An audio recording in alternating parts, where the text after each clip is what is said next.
Deep in space within the Ruckbat sector lay a G-type star whose third planet was perfect for colonization. Man named it Pern and launched 3 immense colony ships that scythed across the vast reaches of space. After abandoning their craft in orbit, they settled on the planet below. As their new lives flourished on Pern, a new enemy approached. Every 200 years, the red star passed close to Pern. Deep within the tail of this comet, life existed. A single-minded parasite known as Thread. An enemy without conscience or feeling, whose only instinct was to destroy and devour the food-rich hunting grounds of Pern so it could survive. There was no escape from its appalling attacks. As the Thread hit the ground, it destroyed all organic life it touched.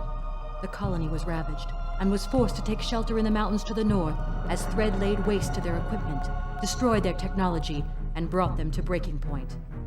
With hope evaporating and on the verge of extinction, they turned to an indigenous form of life to save them. By genetically modifying fire lizards and utilizing their effective defense system, they created a new race of vast dragons.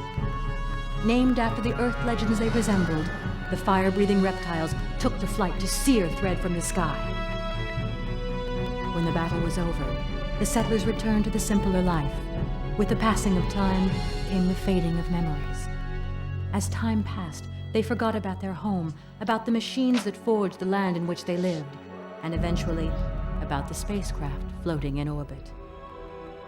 And now when Thread falls, the air is filled with the cry of dragon song, as the Dragon Riders fly in formation again.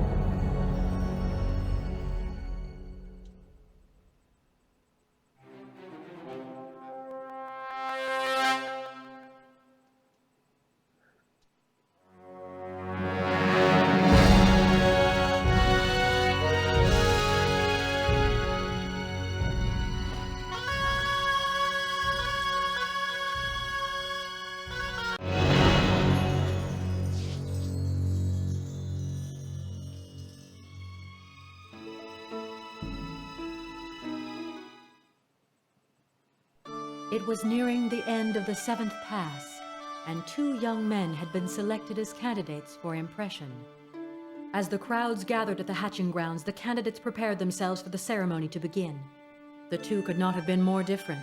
The elder, Roth, driven by ambition and family expectancy, eagerly awaited the arrival of the dragon that was to merge thought and consciousness, to become one with him. The other, Dalcor, was filled with fear. He had heard the tales about the dangers these ceremonies held. And when the egg cracked, the fledgling dragon began to make his way out of its shell. Roth stepped closer, pushing Dalcor aside, ignoring all sense of occasion and respect.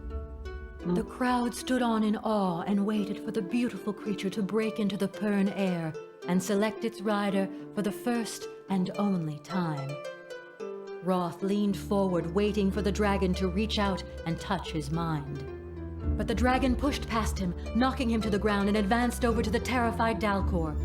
The young boy stared back, petrified, as the awesome beast studied his face. Then deep within his mind he heard a voice calling him soft and comforting. "Greetings, Dalcor, I am Zenth." The dragon spoke, using Dalcor's new dragon name. Zenth had chosen him. They were now as one, their thoughts intertwined forever. Dalcor had become a dragon rider. Roth stared on, bewilderment and confusion plain on his face. How could such a mighty animal possibly not select him? All his expectations were suddenly shattered as he pulled himself off the rocky floor.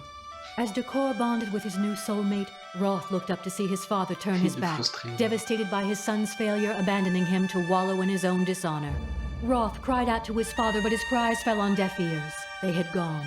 Disgraced by his family, Roth was sent to Healer Hall in a bid to salvage his career, whilst the timid Dalcor grew strong and followed his destiny to the skies, with Zenth at his side forever.